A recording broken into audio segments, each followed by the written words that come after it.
શિક્ષક મિત્રો, હું અર્પણ પટેલ સ્વાગત કરું છું આપનું ક્રેક ધ બુક યુટ્યુબ ચેનલમાં. આજે આપણે ખૂબ જ સરસ એફએલએનની એક એક્સેલ ફાઇલ લઈને આવ્યા છીએ. તમે જાણો છો કે આપણે મંથલી આપણા ક્લાસ વાઇઝ એફએલએનનું કાર્ય આપણે કરાવતા હોઈએ છીએ.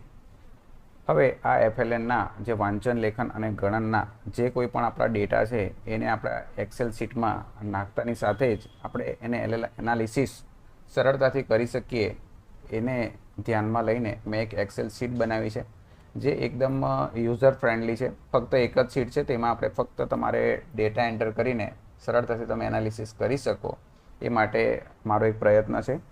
તો ચાલો શિક્ષક મિત્રો, આપણે એક્સેલ શીટ તરફ જઈએ.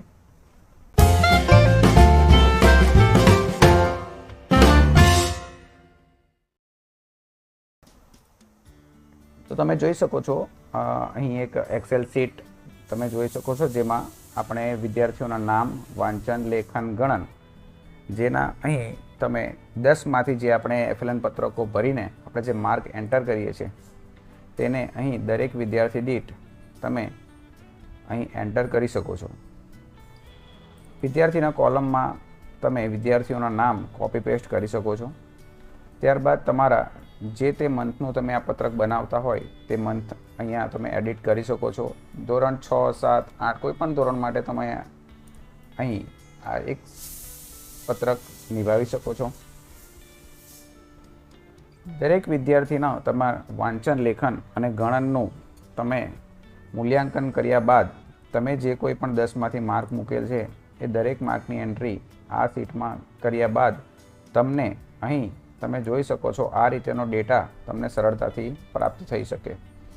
અહીં તમે સરળતાથી જોઈ શકો છો કે 0 ગુણવાળા વાંચનમાં મારા 3 વિદ્યાર્થીઓ છે, લેખનમાં 3 વિદ્યાર્થીઓ છે અને ગણનમાં પણ 3 વિદ્યાર્થીઓ છે. એ રીતે દરેક 0થી લઈને 10 ગુણ સુધીમાં તમારા વાંચન, લેખન અને ગણનમાં કેટલા વિદ્યાર્થીઓની સંખ્યા છે એ ડેટા તમારે મંથ વાઇઝ અલગથી ગણવાની કોઈ જ જરૂર નથી. આ શીટમાં તમે સરળતાથી એ મેળવી શકશો. ત્યારબાદ તમે અહીં એફએલએનની ટકાવારી તમે અહીં જોઈ શકો છો. આપણે જે કોઈ પણ વિદ્યાર્થી છે એ વિદ્યાર્થી જો 5થી વધુ ગુણ મેળવેલ હોય તો આપણે તેનું એફએલએન સિદ્ધ થઈ ગયેલ છે, એટલે કે 50 વગરનું બાળક છે એમ ગણી આપણે એનું એફએલએન સિદ્ધ ગણીએ. એના આધારે આપણે વાંચન, લેખન અને ગણનની ટકાવારી આપણે કાઢી છે. તો આપણે જે ડેટા અહીં એક મેં રેન્ડમ ડેટા લીધો છે એમાં આપણે જોઈએ તો મારા વાંચનમાં 5થી વધારે ગુણ મેળવનાર કુલ 38 વિદ્યાર્થીઓમાંથી 17 વિદ્યાર્થીઓ જે એવા છે જેમણે 5થી વધારે ગુણ મેળવ્યા છે. એ જ રીતે આપણે લેખનમાં જોઈએ તો લેખનમાં પણ મારા 11 વિદ્યાર્થી એવા છે જેમણે 5થી વધુ ગુણ મેળવ્યા છે. ત્યારબાદ ગણનમાં પણ મારા 10 વિદ્યાર્થી એવા છે જેમણે 5થી વધુ ગુણ મેળવ્યા છે. તો આ વાંચન, લેખન અને ગણનના 5થી વધુ ગુણ મેળવનાર વિદ્યાર્થીઓની સંખ્યાના હિસાબે તમે અહીં વાંચનની ટકાવારી તમે સરળતાથી આપોઆપ મળી જશે તમને.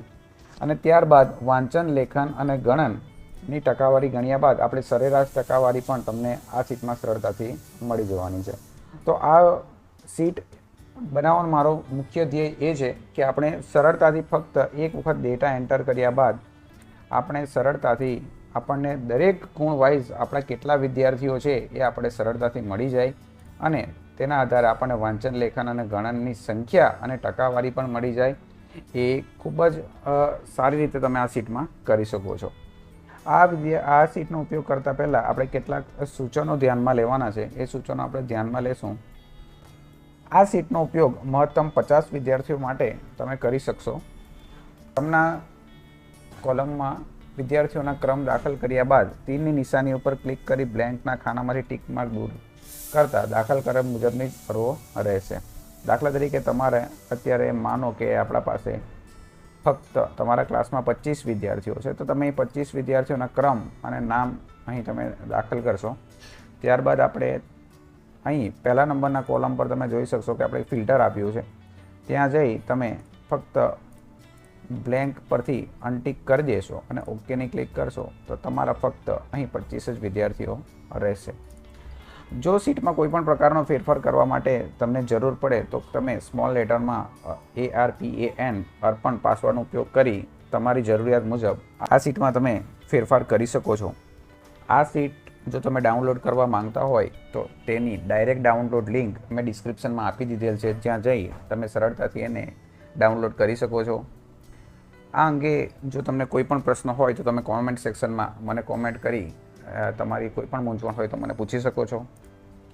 જો તમને આ સીટ ઉપયોગી લાગી હોય અને જો મારો આ વિડીયો અને મારો એક પ્રયત્ન તમને સારો લાગ્યો હોય તો મારા આ વિડીયોને લાઈક જરૂર કરશો અને દરેક શિક્ષક સુધી આ લિંક પહોંચે તે રીતે શેર પણ જરૂર કરશો અને મારી ચેનલને સબસ્ક્રાઈબ જરૂર કરજો. આગલા વિડીયો સાથે ફરી મળીશું. જય હિન્દ, જય ભારત.